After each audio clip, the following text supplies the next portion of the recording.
Cette table ronde se fera en anglais. Si vous avez besoin de l'interprétation simultanée, le français est sur le canal 2. Je suis là pour vous parler d'évaluation des risques concernant l'intelligence artificielle, et avant d'entrer dans le cœur du sujet et la présentation des différents intervenants, j'aimerais vous situer le contexte. Clairement, nous sommes aujourd'hui entrés dans un monde où nous dépendons de plus en plus des intelligences artificielles. Et ça fait longtemps que les intelligences artificielles sont parmi nous, 30 ans, voire plus. Mais aujourd'hui, c'est l'intelligence artificielle générative qui prend le devant de la scène avec un niveau très élevé en termes de fonctionnement et en termes d'incidence sur nos vies. Et évidemment, il n'y a pas seulement l'intelligence artificielle générative, mais de manière générale, il y a des risques associés à l'IA, parce que qui dit IA dit données, les données sont associées à des risques, la création de modèles de manière à prévoir, et c'est très différent d'un programme classique, conventionnel, qu'on peut trouver en informatique, un programme de programmation informatique qui est déterministe, alors que l'IA ne l'est pas, par définition. Donc de nombreux risques sont associés à l'intelligence artificielle. Des questions se posent en termes de sécurité. Comment évaluer les risques de plus en plus prégnants? Comment arriver à normaliser, à établir des standards pour l'intelligence artificielle? C'est de cela que nous allons traiter en 1 heure. Alors, c'est pas très long, mais on a des orateurs tout à fait compétents qui vont pouvoir nous partager leur opinion sur le sujet.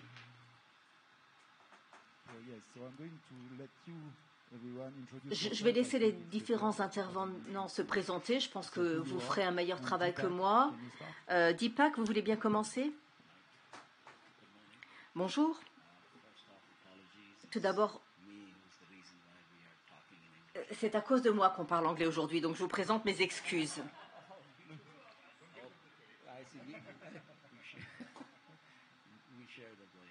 Bon, donc je ne suis pas le seul responsable, me disent mes gentils co-intervenants. Mais je vais me mettre au français, promis. Je suis Deepak Dubey, j'ai un doctorat à l'Université de Chicago, puis j'ai travaillé dans des laboratoires de recherche pendant un certain nombre d'années, plus d'années que je ne souhaite m'en souvenir. J'ai également travaillé comme membre du corps enseignant à l'Université NYU de New York à l'époque, et j'ai ensuite co-fondé ce qui est aujourd'hui Amelia, utilisé entre autres par BNP. Et aujourd'hui, je suis président de EasyNL, une plateforme d'apprentissage machine. Alors, qu'est-ce qui la distingue? La transparence, on va en parler beaucoup. C'est une subsidiaire financière de Amelia IP. Et je suis là pour entendre ce que vous avez à dire sur l'intelligence artificielle et l'influence que les intelligences artificielles ont sur la cybersécurité à l'ère de la normalisation. Hervé, c'est à moi. Alors, moi, je suis Sébastien Viau. Je viens de Storm Shield, je suis responsable produit.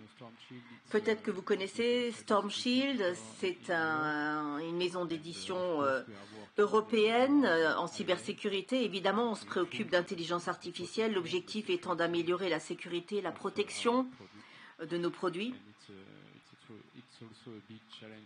Mais l'IA représente en même temps un énorme défi. Utiliser l'IA comme outil, mais faire en sorte qu'elle ne devienne pas le risque numéro 1. Et c'est cela que je souhaite aborder avec vous ce matin. Hello, Je suis Patrick Ménez. J'ai fait un master aux États-Unis il y a quelques années sur les systèmes experts, la sécurité. Je suis aujourd'hui le dirigeant adjoint de la sécurité informatique chez AXA, groupe d'assurance, et moi je suis plutôt positif vis-à-vis de l'intelligence artificielle. C'est beaucoup d'opportunités, beaucoup de propositions, mais en même temps, il faut pouvoir se défendre, il faut pouvoir mettre en place les mesures de protection appropriées pour pouvoir avoir recours à une intelligence artificielle adaptée et sécurisée. Je suis Anna, je travaille chez Bureau Veritas, qui travaille sur la certification, les inspections.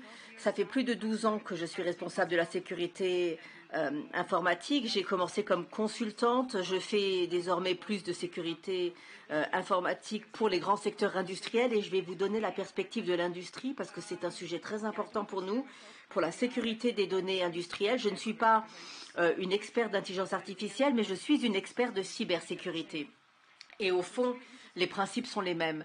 Donc c'est intéressant de rencontrer ici des gens qui connaissent mieux les intelligences artificielles que moi, mais moi je vais pouvoir apporter mon expertise en tant que spécialiste de la cybersécurité.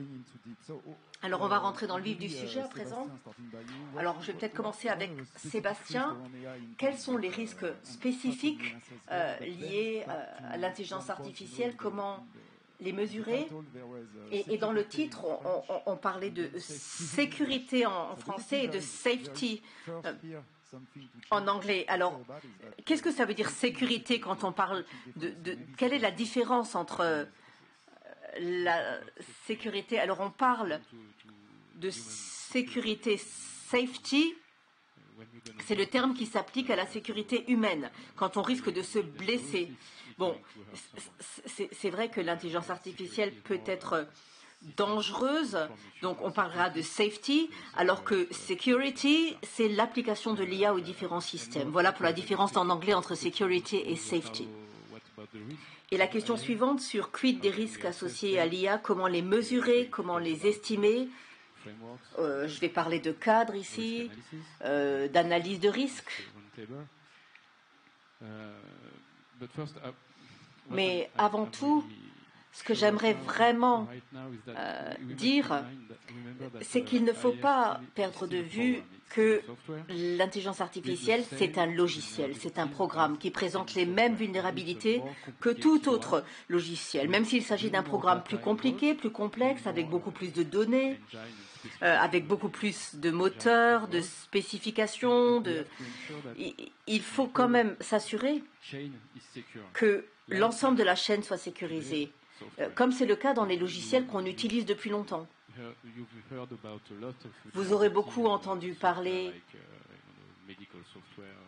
de la sécurité dans le cas des logiciels médicaux, par exemple, en termes de sécurité des données, fuite de données. Imaginez ce qui se passerait avec un grand programme d'IA et qu'est-ce qui se passerait si la vulnérabilité rendait possible le changement de la décision prise par une intelligence artificielle et que, par exemple, disons que la décision prise soit la mauvaise décision sur un système d'information.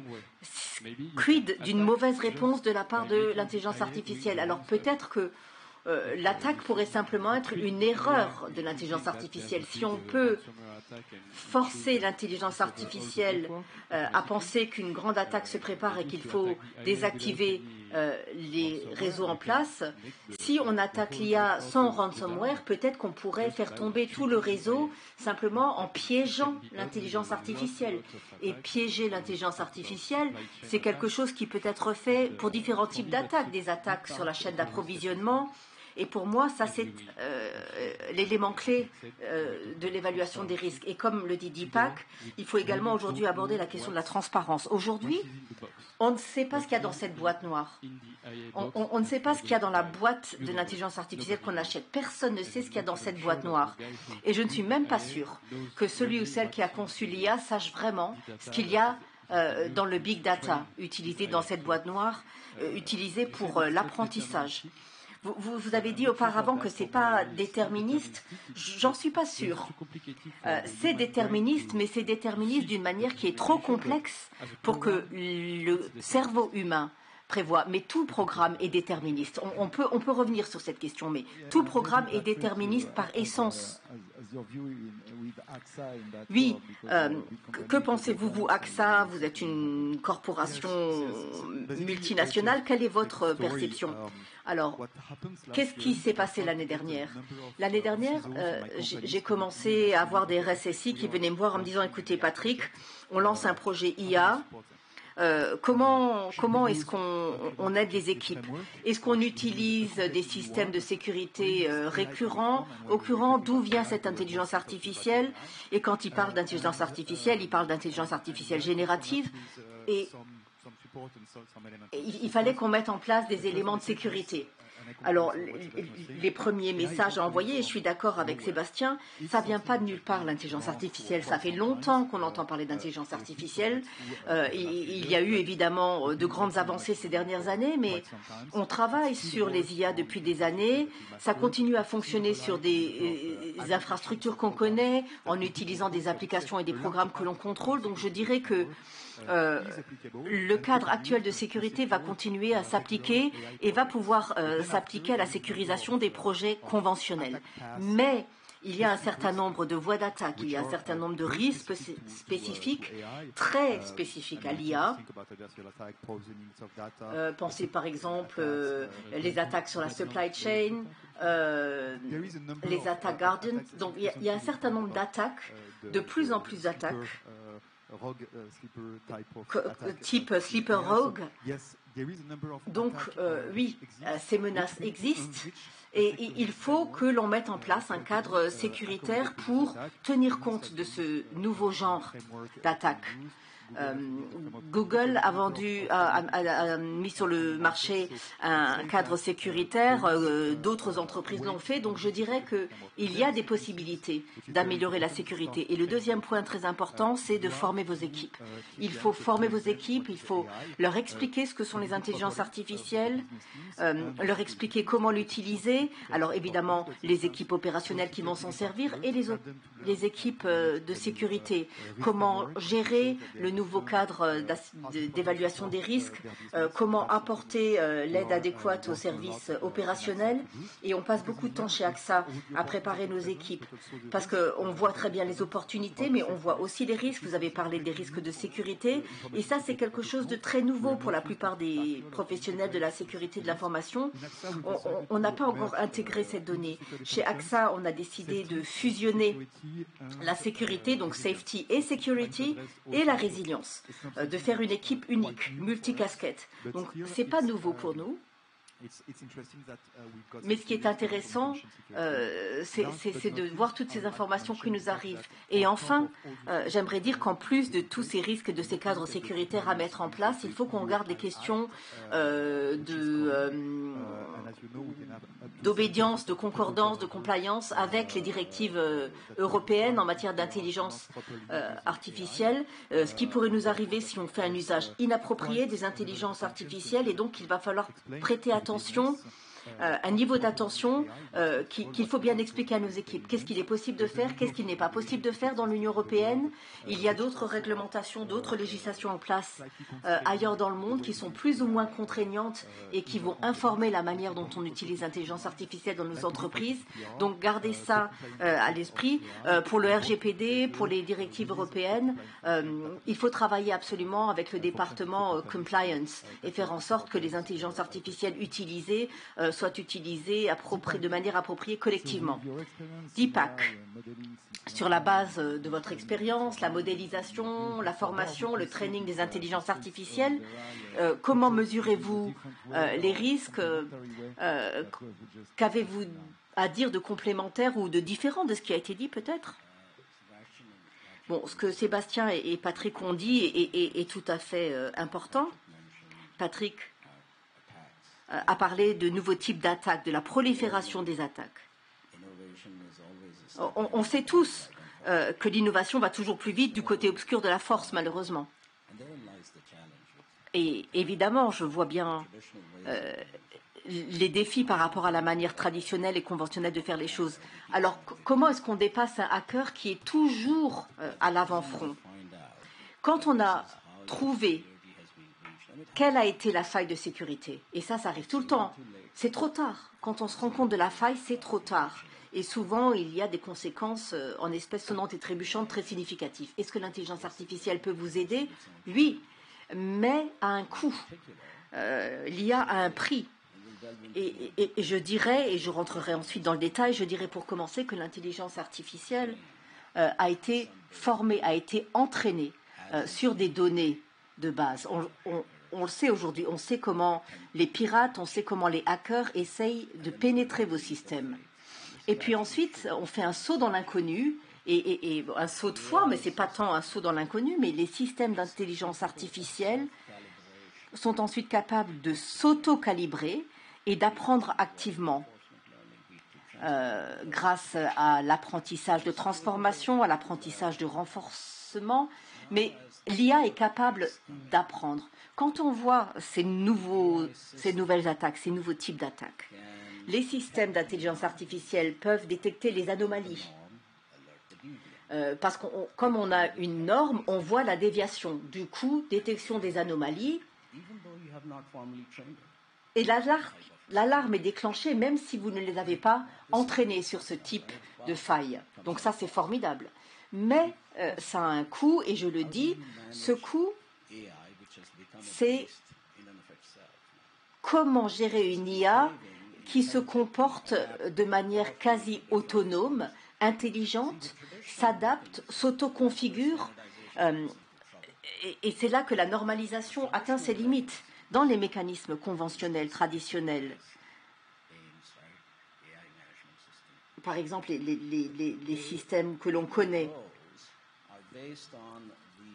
Les systèmes qu'on utilisait jusqu'à présent se fondaient sur la manière dont fonctionnent les logiciels. Ça veut dire quoi?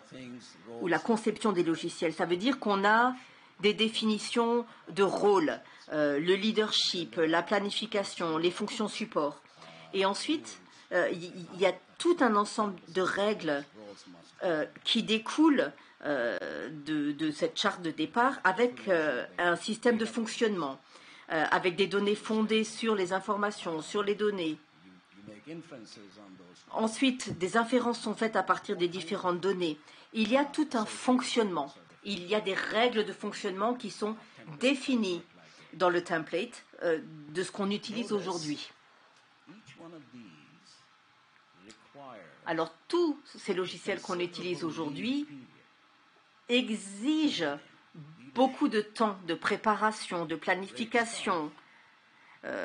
C'est formidable, tous ces instruments, mais il faut prendre le temps de les comprendre, de les examiner, de voir quelles sont leurs fonctions, leurs fonctionnalités.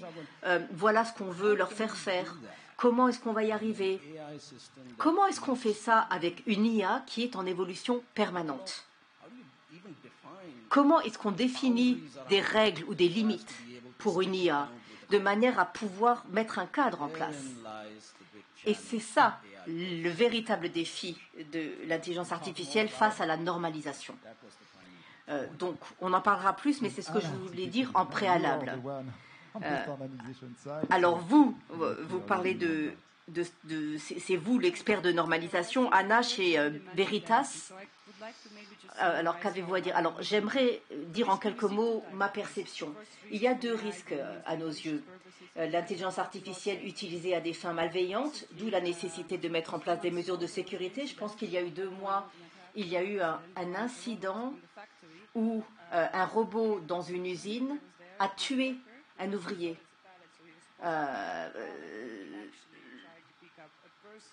Le robot devait soulever une palette, mais a soulevé un ouvrier et l'a tué. Et ça, c'est effrayant. Parce qu'aujourd'hui, on utilise l'intelligence artificielle à des fins médicales, à des fins financières, et on n'a pas l'habitude de se poser la question de la sécurité quand on utilise un logiciel. Alors on pense sécurité dans une usine, mais aujourd'hui les intelligences artificielles sont dans les usines. Donc il faut absolument changer notre mentalité parce que quand on parle des risques liés à l'intelligence artificielle, moi je continue à me dire c'est un logiciel avec des entrants, des intrants, des sortants, un cadre. La chose sur laquelle il faut vraiment nous concentrer, c'est l'analyse du cycle de vie de l'intelligence artificielle. Il y a la fonction entraînement et ensuite utilisation. L'entraînement va conditionner les résultats et donc les risques. Selon les bases de données, selon l'entraînement. Mais pour le reste, c'est un logiciel comme tous les logiciels. Et quand on parle d'infrastructures, c'est sur les infrastructures critiques qu'il faut se pencher. Et c'est pour cela que je dis que mon expérience dans la cybersécurité, dans le secteur de l'industrie, m'aide à cadrer ce débat. Alors passons maintenant à d'éventuelles solutions. Quels critères de normalisation pourrait-on utiliser pour assurer un développement sûr et sécurisé de l'intelligence artificielle? Patrick, peut-être? Oui, et je commencerai par dire que si vous voulez mettre en place un process robuste, la première chose à mettre en place, c'est une gouvernance robuste. Mettre en place la gouvernance appropriée, les responsabilités bien distribuées.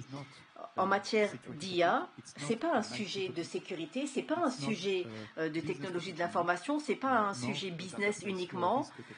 Aujourd'hui, c'est un sujet complexe. On a besoin que toutes les fonctions d'une entreprise travaillent ensemble de manière coordonnée, avec des rôles bien définis, des responsabilités bien définies. Évidemment, la responsabilité, c'est important. On ne fait pas ce qu'on veut comme on veut avec l'intelligence artificielle. Il faut mettre en place des limites, des règles. Souvent, on parle d'une liberté contrôlée par un certain nombre de limites. Et en matière d'intelligence artificielle, il faut laisser les gens développer, expérimenter. C'est un greenfield à plusieurs égards. Donc il faut laisser l'innovation suivre son cours, mais tout en posant des limites, des frontières suffisamment solides pour ne pas compromettre la sécurité des utilisateurs, qu'elle soit morale, physique. Il faut également ne pas aller trop loin, mais tout en laissant l'innovation aller de l'avant. Deuxième point, si nous voulons mettre en place un process robuste, une utilisation, il faut former les utilisateurs. L'intelligence artificielle va réagir de manière très différente selon le prompt, selon ce que vous allez lui donner à manger, en quelque sorte. Et on peut essayer de contrôler le résultat final. Il faut surtout se poser la question de ce qui rentre dans l'intelligence artificielle. Et ça, on ne peut pas le contrôler si on ne contrôle pas les gens et qu'on ne forme pas les gens qui la nourrissent. Donc, comment l'utiliser, à quelle fin? Donc, vraiment, la formation des utilisateurs est essentielle si vous voulez arriver à la meilleure utilisation potentielle de votre système. Et enfin, il faut se poser cette question. Est-ce qu'il faut viser une certification des systèmes d'intelligence artificielle sur la base de critères communs? Mais on n'y est pas encore à la certification. Mais c'est une question qui se pose. Peut-être qu'il faut se la poser au fur et à mesure que l'on avance en matière d'intelligence artificielle. Comment est-ce qu'on procéderait à cette certification? Ça, c'est une vraie question. Deepak, vous nous avez déjà parlé de tous les problèmes potentiels.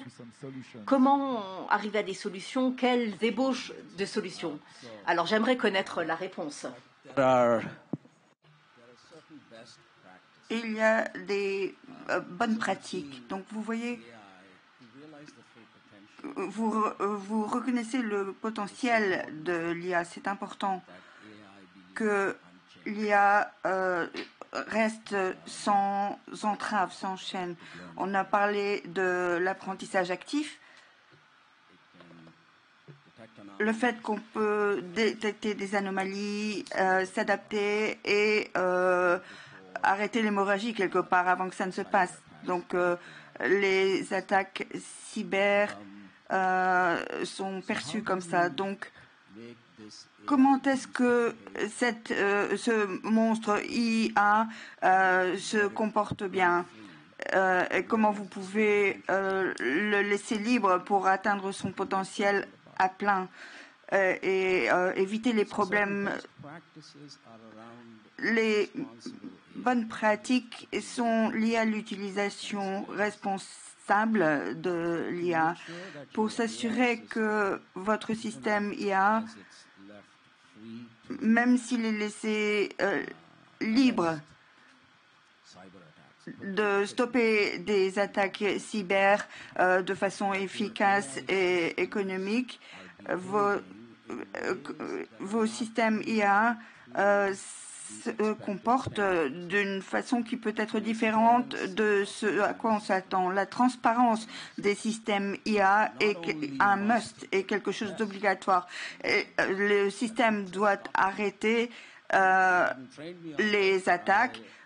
J'ai détecté l'attaque, je l'ai arrêtée, mais je vais aussi vous dire en plus de ça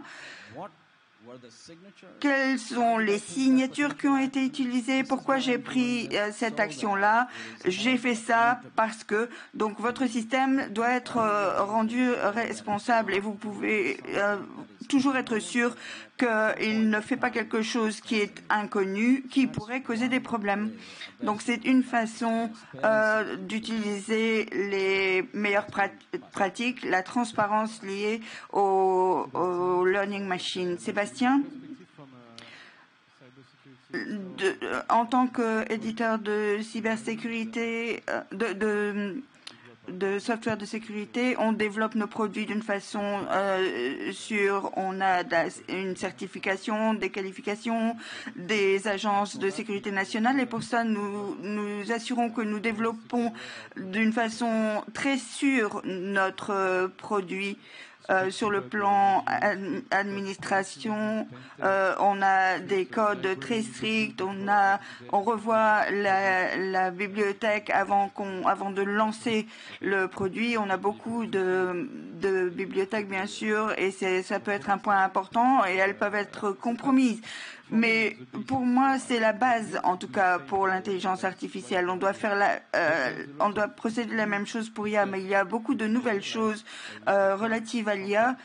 Par exemple, les échantillons. Pour former votre IA, il faut que vous ayez des échantillons. Et pour ça, il faut qu'on soit sûr que nos échantillons ne sont pas compromis, bien évidemment. Une petite faille va changer carrément la réponse de l'IA, alors qu'on pensait que en fait la donnée était propre. Donc c'est une attaque de la supply chain, de la chaîne d'appro peut en résulter. Donc il faut qu'on protège nos moteurs et leurs paramètres pour être sûr de la réponse de l'IA. Et pour moi, c'est là-dessus qu'on doit travailler.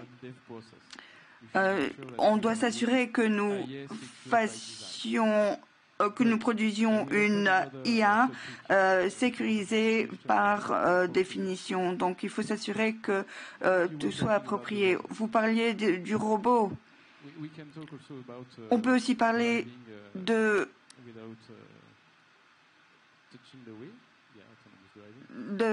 la conduite autonome, qui en fait est responsable en cas d'accident. Est-ce qu'on veut... On accepte l'erreur humaine. Est-ce qu'on va accepter l'erreur de l'IA? Quand je fais quelque chose de stupide, quand je conduis, je tue quelqu'un par accident. J'ai une assurance, je suis responsable, mais mon assurance va couvrir ça. Si demain ma voiture autonome va tuer 2 personnes, est-ce que c'est Tesla qui va être responsable? Est-ce que c'est moi? Est-ce que l'intelligence artificielle est responsable? Est-ce que le développeur de l'IA qui est responsable? Comment on va faire ça? Qui va prendre le risque et qui va couvrir ses responsabilités plus élevées? Peut-être ça va être accepté, j'en sais rien. Peut-être on peut accepter que il y a un accident mortel qui a été causé par l'IA et je pense qu'on va finir par faire ça. Mais je pense que c'est une partie importante de la question de la normalisation et c'est bien comme ça. Hannah, vous avez votre point de vue encore une fois en tant que spécialiste de la normalisation. Quels seraient les critères pour vous? Je voudrais ajouter un peu à ce que Sébastien vient de nous dire. À la fin, tout est à voir avec la sécurité du cycle de vie, la formation des utilisateurs, le testing qui doit être fait en amont. L'IA est quelque chose de... Si on considère l'IA comme étant quelque chose de séparé, où est-ce qu'on la positionne? Il y a déjà des règles où l'IA est responsable de la sécurité pour les gens qui sont dans les voitures autonomes. Et bien sûr, ça dépend de l'utilisateur, mais en tant que développeur du produit, vous êtes aussi responsable. Et en fait, je pense que l'OAM devrait être le responsable, enfin, pour que tout se passe en sécurité. Dans ce cas-ci, c'est l'IA, mais les règles les lois parlent de la chaîne d'approvisionnement et de la sécurité qui doit y être liée. Donc, il faut s'attacher à comment l'intelligence artificielle est utilisée. On a des réglementations, on a des normes dans bon nombre de domaines parce que ils ont tous à voir avec la sécurité et la possibilité d'être protégés d'attaques cyber. Donc je voudrais utiliser ça, la norme qui prend en considération la sécurité et les risques liés à la sécurité. Il faut qu'on se concentre là-dessus. Oui. Votre voiture tue quelqu'un sur la route, bien sûr, il y aura quelqu'un qui doit être responsable de ça. Il y aura un prix à payer. Donc la question, est-ce qu'on peut contrôler les voitures automatiques? Comment est-ce qu'on fait ça? Imaginez que votre système d'intelligence artificielle est transparent. Et donc, elle partage ce qui se passe. Imaginons que c'est donc une voiture, un véhicule autonome. L'IA va dire, voilà pourquoi l'accident s'est passé. Peut-être que la route était glissante ou on a dû essayer d'éviter le blocage des roues. Et le résultat, c'est que le freinage n'était pas aussi efficace que normalement. Et donc, on a ces données qui sont produites par le véhicule autonome. Un expert au niveau du véhicule va vous dire ça, il va falloir que on modifie ça. Je reviens à Sébastien. Dans vos données que vous utilisez pour la formation, pour l'utilisation d'un véhicule autonome, je vais identifier pour vous de façon chirurgicale que vous avez besoin de vérifier ce qui se passe avec le système anti-blocage des roues quand on a une surface qui est mouillée. Et ce qui conduit au malfonctionnement de votre système de freinage. Donc vous avez une communauté d'experts qui fait partie de votre programme IA à ce moment-là. Mais ça n'est pas le cas maintenant. C'est une boîte noire pour le moment. Pourquoi ces deux personnes sont mortes? On n'en sait rien. Et donc, finalement, ces experts vont pouvoir essayer de trouver la façon de changer les données, d'éviter ce genre d'accident. Et il y aura une collaboration entre les experts et l'IA et on aura la même conduite pour la cybersécurité. C'est une suggestion. Le sujet suivant est l'innovation quelque part. Ces dernières années, on a vu l'émergence de l'intelligence artificielle générative qui doit être contrôlée, qui contrôle l'API, ChatGPT, qui contrôle leur algorithme. Donc, c'est une innovation très importante. On a un gros problème avec la normalisation, la standardisation et l'innovation. Comment est-ce qu'on peut faire cohabiter les trois? Patrick, on adorerait avoir votre point de vue. Je dirais d'abord qu'il y a des limites.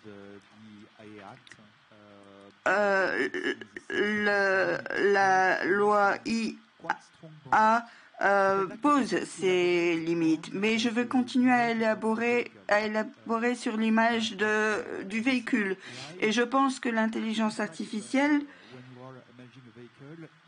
quand vous créez un véhicule, c'est quelque chose qu'il faut qu'elle soit prise en considération au niveau de la sécurité de la personne et des systèmes.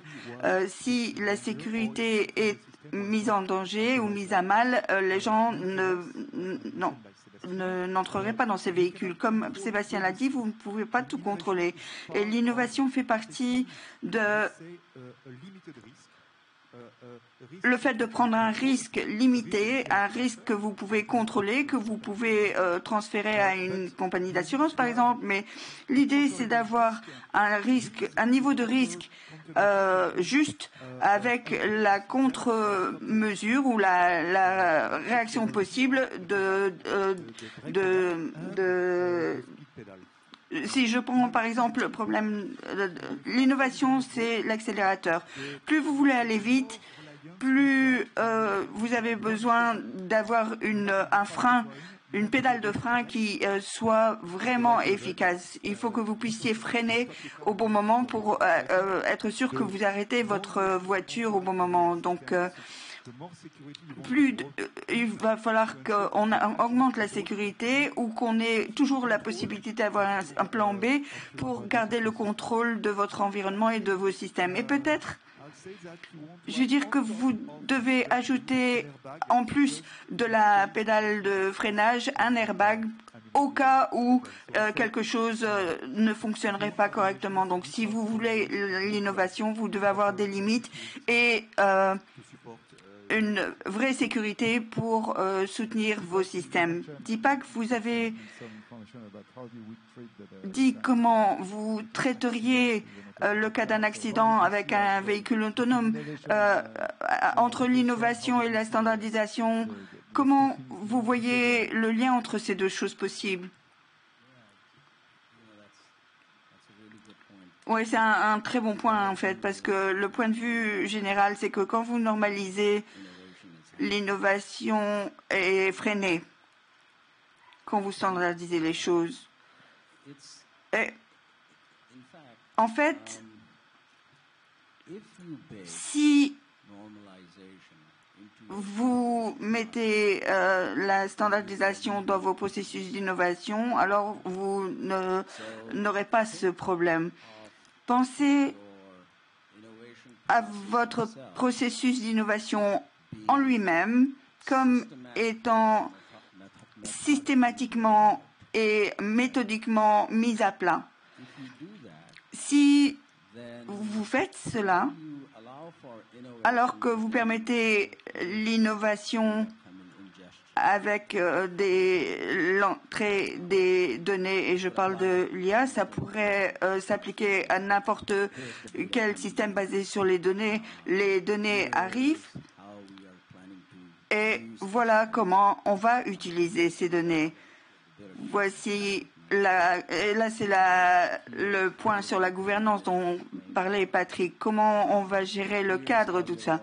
Voilà comment on va analyser ces données. Ce sont les mécanismes qui vont être utilisés. Voici toutes les limites dans lesquelles l'IA va pouvoir opérer.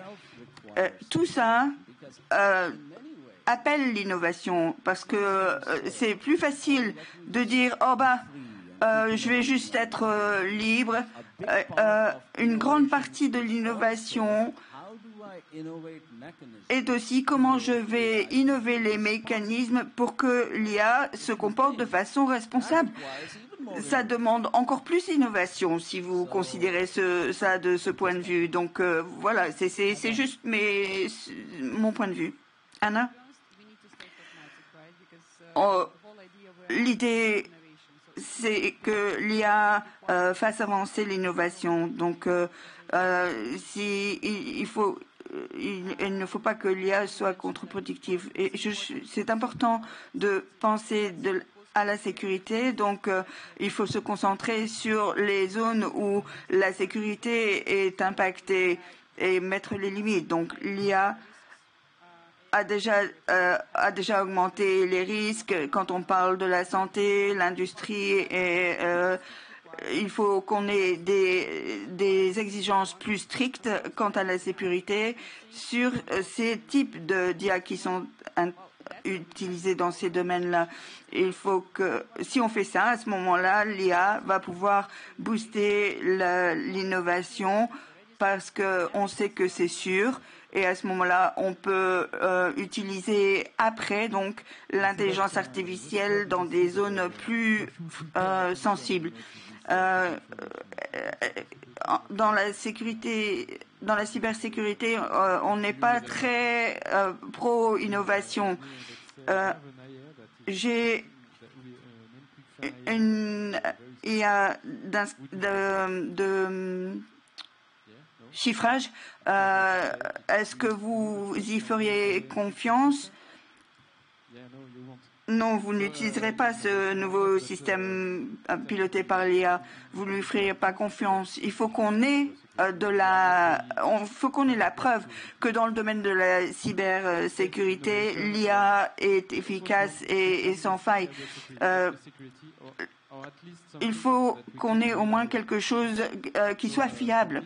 Donc pour moi, oui, on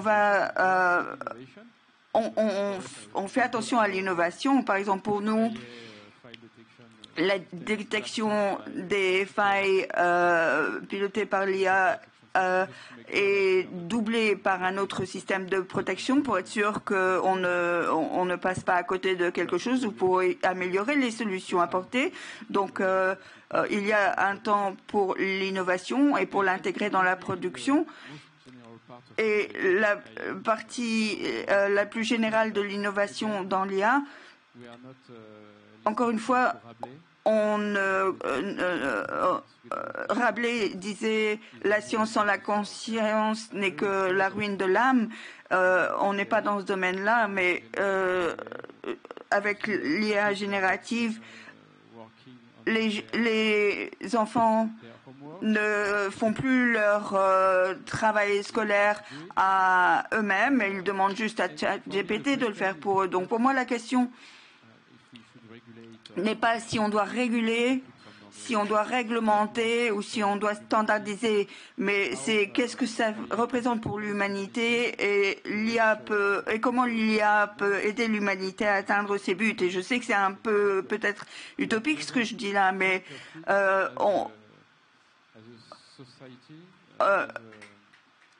il faut penser au bien de l'humanité et de la société plutôt qu'au bien des affaires.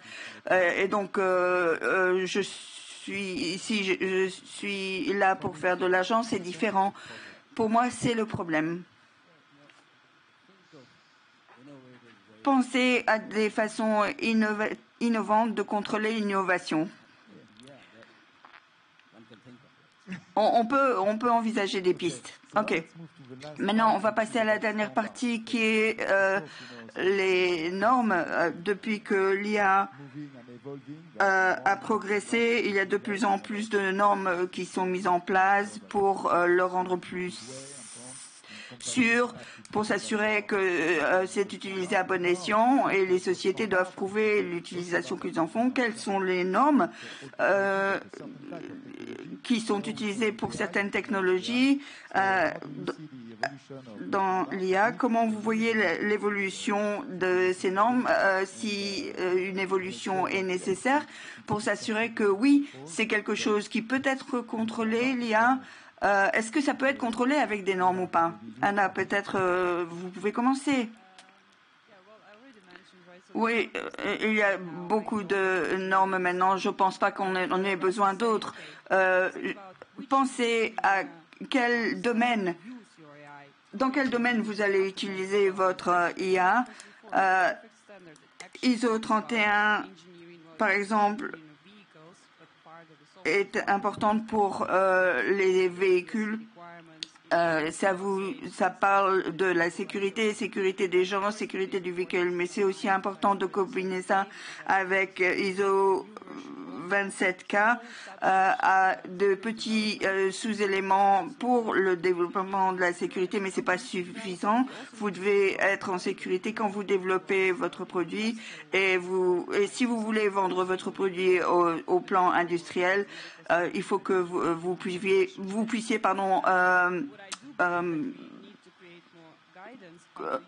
communiquer sur cette sécurité. C'est encore plus important dans le domaine de la santé. Des sociétés développent des softwares, des logiciels dans le domaine informatique, mais aussi il faut créer les guidances nécessaires. Quelle liste les menaces qui sont ouvertes, la sécurité n'était pas disponible dans ce domaine il y a 5 ans, mais pour que les sociétés puissent vraiment adresser le problème, il faut qu'ils listent les menaces. Et les gens ne faisaient pas du modelage des dangers. On a des menaces listées, donc, et il faut que tout cela puisse rentrer dans les directives. Je ne sais pas si nous avons besoin d'une autre norme. Les normes sont barbantes et elles coûtent cher. Oui, en tout cas, je pensais comme ça jusqu'à ce que je me suis rendu compte que les normes mettent en forme la façon dont nous utilisons les différentes technologies. Et il y a une lutte au niveau national, au niveau mondial, quant à la définition de ces normes. Et maintenant, je pense que les normes, les cadres, les lois vont modeler le futur de l'IA. Et on peut influencer quel est le cadre ou quelle est la norme ou quelle est la loi qui va définir le futur de l'IA. Sinon, on laisse les sociétés comme le GAFA et les sociétés asiatiques définir comment on va devoir utiliser l'IA dans l'avenir.